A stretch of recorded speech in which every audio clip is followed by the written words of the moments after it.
दैनिक Chhattisgarh channel देखना शुरू कर चुके हैं आप और छत्तीसगढ़ प्रदेश की आज की तमाम सभी महत्वपूर्ण बड़ी खबरों की शुरुआत जय जोहार और नमस्कार के साथ। बिलासपुर के 54 गांव ऐसे हैं जहां मलेरिया के लिए अति संवेदनशील घोषित कर दिए गए हैं।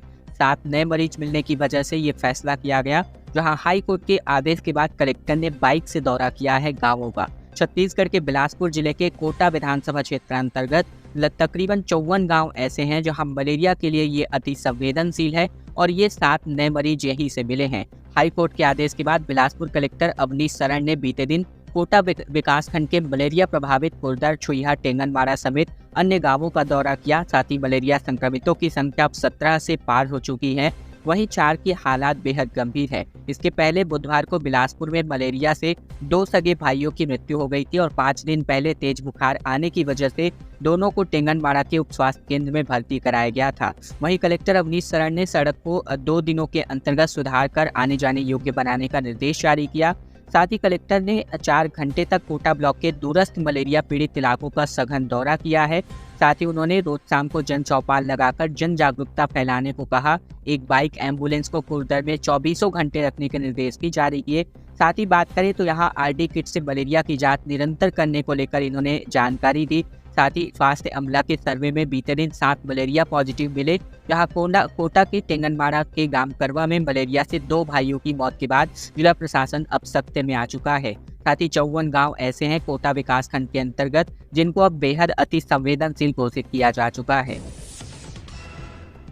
गुरु पूर्णिमा पर छत्तीसगढ़ के सभी स्कूलों में उत्सव मनाया जाएगा और कार्यक्रमों का आयोजन यहां छत्तीसगढ़ शासन स्कूल शिक्षा विभाग द्वारा एक आदेश जारी हुआ है, जिसके अंतर्गत विद्यालय में मां सरस्वती वंदना, गुरु वंदना, दीप प्रज्वलन और माल्यार्पण का कार्यक्रम होगा। प्रार्थना सभा के बाद शिक्षक छात्रों को गुरु पूर्णिमा के महत्व और पारंपरिक गुरु शिष्य परंपरा के बारे में जानकारी देंगे और इसके बाद प्राचीन काल की गुरुकुल व्यवस्था और उनके भारतीय संस्कृति पर प्रभाव पर निबंध लेखन का आयोजन होगा। छत्तीसगढ़ सरकार की ये पहल छात्रों को हमारी सांस्कृतिक समृद्ध धरोहर और गुरुकुल परंपरा के बारे में जागरूक बनाने के लिए एक उत्कृष्ट प्रयास के तौर पर किया जाना है, जो आने वाले जो गुरु पूर्णिमा है यानी 22 जुलाई को पूरे छत्तीसगढ़ के स्कूलों में ये आयोजित होने जा रहा है और इसको लेकर जो है आदेशित भी किया जा चुका है।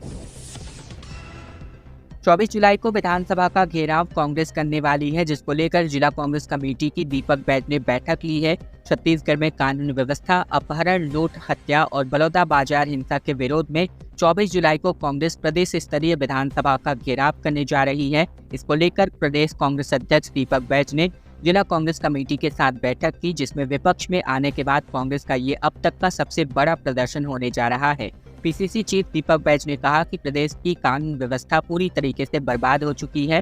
दीपक बैज ने कहा कि बलात्कार, लूट, चाकूबाजी, चेन स्नैचिंग, गुंडागर्दी की खबरों से अखबार अब भरा पड़ा है। गैंगवार हो रहे हैं, दिन दहाड़े गोलियां चलाई जा रही हैं, लेकिन इन सब के बाद भी भाजपाई दृष्टि दोष का शिकार हो गए हैं। उन्हें आम आदमी की परेशानी दिखाई नहीं पड़ती और इसको लेकर कांग्रेस एक ऐतिहासिक घेराव करने जा रही है, जिसमें 25,000 से अधिक लोगों के घेराव में शामिल होने को लेकर बैठक में रणनीतियों पर जिम्मेदारी तय की गई है। छत्तीसगढ़ से अब अयोध्या सीधे जुड़ने वाला है, जहां नए नेशनल हाईवे सहित कुल 13 विकास कार्यों के प्रस्ताव केंद्रीय मंत्रालय को भेज दिए गए हैं, जिस पर सीएम साय ने गडकरी जी से मुलाकात की है। छत्तीसगढ़ से आस्था स्पेशल ट्रेन चलने के बाद अब अयोध्या को सड़क मार्ग से जोड़ने की तैयारी शुरू हो चुकी है। इसको लेकर राज्य सरकार ने केंद्रीय सड़क परिवहन मंत्रालय को नए नेशनल हाईवे के प्रस्ताव भेज दिए हैं। इसी के साथ ही केंद्रीय सड़क निधि के अंतर्गत 1383 करोड़ के 13 विकास कार्यों के प्रस्ताव मंत्रालय को भेजे गए हैं और इस पर मुख्यमंत्री विष्णुदेव साय बीते दिन दिल्ली दौरे पर थे, जहां उन्होंने गुरुवार को केंद्रीय मंत्री नितिन गडकरी से उनके निवास पर मुलाकात की थी और इस दौरान राज्य में चल रही सड़क परियोजनाओं, आदिवासी क्षेत्रों और अयोध्या तक सीधी कनेक्टिविटी बढ़ाने पर विस्तार से चर्चा की गई थी, जिसके बारे में जानकारी बीते दिन मुख्यमंत्री ने दी है वापस लौटकर। छत्तीसगढ़ से 6 फ्लाइट्स कैंसिल कर दी गई, जहां रायपुर से दिल्ली, मुंबई, कोलकाता, बेंगलुरु के लिए उड़ानें नहीं भरी गई। दरअसल माइक्रोसॉफ्ट के सर्वर में तकनीकी खराबी का असर रायपुर के एयरपोर्ट पर भी पड़ा, जहां बीते दिन रायपुर से दिल्ली, मुंबई, कोलकाता, हैदराबाद और बेंगलुरु जाने वाली तकरीबन 6 फ्लाइटों को रद्द कर दिया गया। सर्वे में आई तकनीकी समस्याओं की वजह से दुनिया भर में एयरलाइंस, टीवी टेलीकास्ट, बैंकिंग और कई तरह की कॉरपोरेट कंपनियों के कामकाज पर इस पर व्यापक असर पड़ा। बता दें कि इसी समस्या की बड़ी वजह से मंत्री ओपी चौधरी भी दिल्ली से रायपुर नहीं उड़ान भर पाए। उन्हें रायपुर कैबिनेट बैठक में शामिल होना था, लेकिन भारत समेत दुनिया भर में एयरपोर्ट पर चेक इन और टिकट बुकिंग में आ रही लगातार दिक्कतों की वजह से फ्लाइट्स या तो लेट हो गई या फिर कैंसिल कर दी गई। वहीं मैनुअली प्रोसेस के कारण लगातार देरी का सामना करना पड़ा, जिसकी वजह से यहाँ पर ये जो कामकाज है यानी उड़ानों को जो है संचालित करने की वजह से टर्मिनेट कर दिया गया।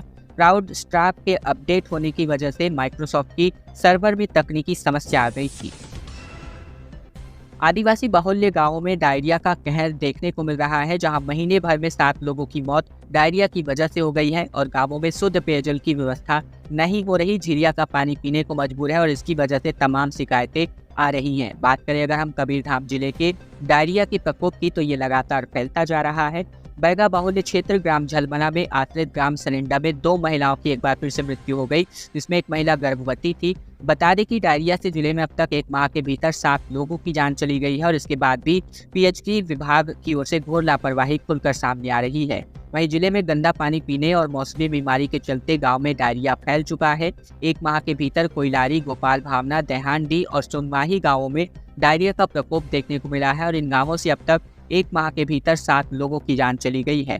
कांग्रेसी के नेता एवं जिला पंचायत सदस्य तुकाराम चंद्रवंशी का आरोप है कि बैगा बाहुल्य क्षेत्र में स्वास्थ्य कैंप के नाम पर सिर्फ खाना पूर्ति की जा रही है। उचित स्वास्थ्य सुविधा उपलब्ध नहीं है और सिर्फ प्रारंभिक उपचार किया जाता रहा है। टाइगर रिजर्व की इजाजत नहीं मिली, लेकिन 10 साल बाद भी नोटिफिकेशन अब तक नहीं जारी की गई है। दरअसल छत्तीसगढ़ हाईकोर्ट ने गुरु घासीदास नेशनल पार्क को टाइगर रिजर्व घोषित करने के नोटिफिकेशन को लेकर 4 सप्ताह के भीतर जवाब तलब किया है। कोर्ट की ओर से कहा गया है कि ये अंतिम अवसर है जब राज्य सरकार इस पर जल्द फैसला ले। हाईकोर्ट ने इसे लेकर लगी जनहित याचिका पर सुनवाई की थी। एनटीसीए यानी राष्ट्रीय बाघ संरक्षण प्राधिकरण ने 2014 में शुरुआती और 2022 के आखिरी में इसकी अनुमति दे दी है और इसके बाद भी राज्य सरकार ने इसे टाइगर रिजर्व घोषित नहीं किया है। कांग्रेस सरकार का मानना था कि जहां रिजर्व घोषित किया गया उस पूरे इलाके में महत्वपूर्ण खनिजों की खदान और एक घना जंगल भी है। रिजर्व बनने के बाद अगर इस इलाके में खनन बंद करना पड़ा तो इससे राज्य को गंभीर आर्थिक संकट उठाना पड़ सकता है। दूसरी ओर प्रदेश में सरकार बदलने के बाद भी वन्यजीव एक्टिविस्ट को उम्मीद है कि शासन इस पर जल्दी कोई निर्णय लेगा, जबकि भाजपा शासनकाल में इस पर प्रस्ताव जो है भेजा गया था। वहीं अगर बात करें तो यहाँ 2012 में राज्य सरकार ने गुरु घासीदास नेशनल पार्क को टाइगर रिजर्व बनाने के सैद्धांतिक निर्णय दिए। 21 अक्टूबर 2014 को नेशनल टाइगर कंजर्वेशन अथॉरिटी ने इसकी प्रारंभिक अनुमति भी दे दी थी।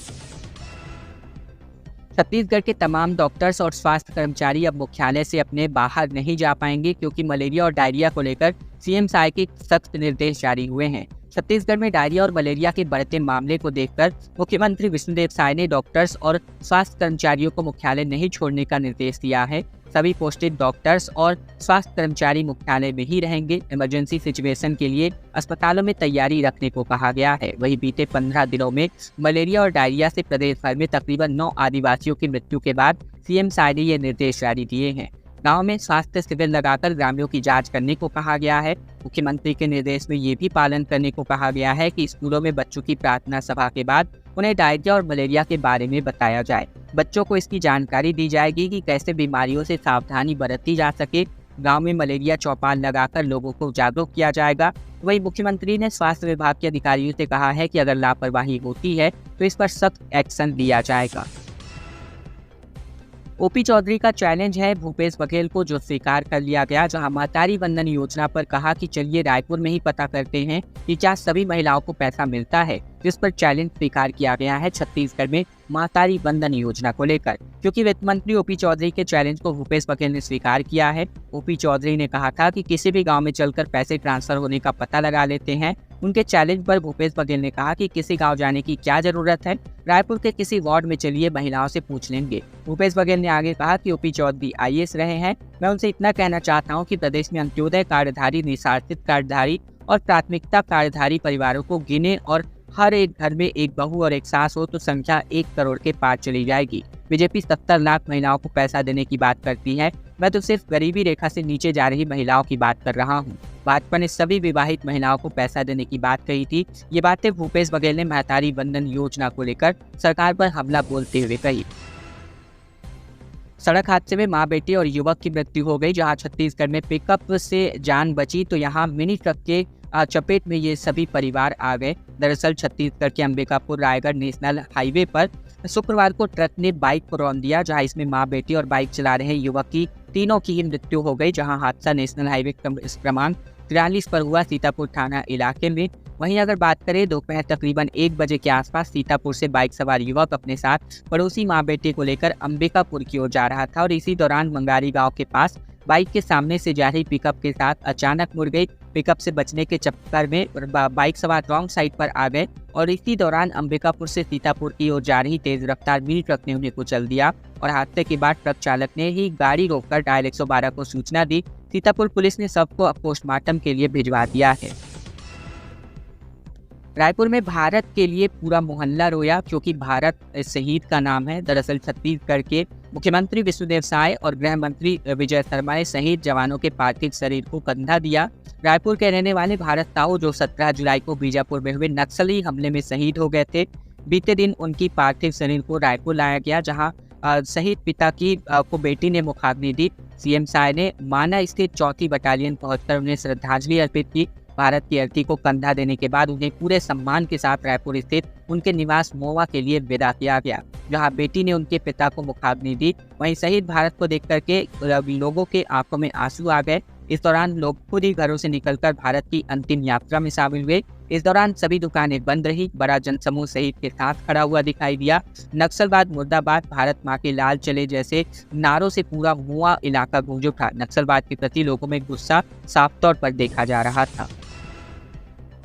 606 करोड़ का अरपा भैंसाझार बैराज अभी भी 12 साल से अधूरा पड़ा हुआ है, जिस पर बिलासपुर जिले में तकरीबन 606 करोड़ की अरपा और भैंसाझार सिंचाई परियोजना जो तकरीबन 12 सालों से लंबित है अभी भी अधूरी है और अब इसकी लागत बढ़कर 1141 करोड़ जा पहुंची है। योजना क्षेत्र के पास 4 करोड़ 15 लाख से बने निरीक्षण गृह का लोकार्पण करते हुए जल संसाधन मंत्री केदार कश्यप ने कहा था कि अधूरी योजना को जल्द पूरा करने ठेकेदार को जिम्मेदारी सौंपी गई है। जल संसाधन मंत्री ने अरपा भैंसाझार बैराज का निरीक्षण किया, जहां एक पेड़ मां के नाम अभियान के अंतर्गत परिसर में पीपल का पौधा भी लगाया, जिस पर अधिकारियों की बैठक लेकर अरपा भैंसाझार परियोजना की प्रगति की समीक्षा भी की गई।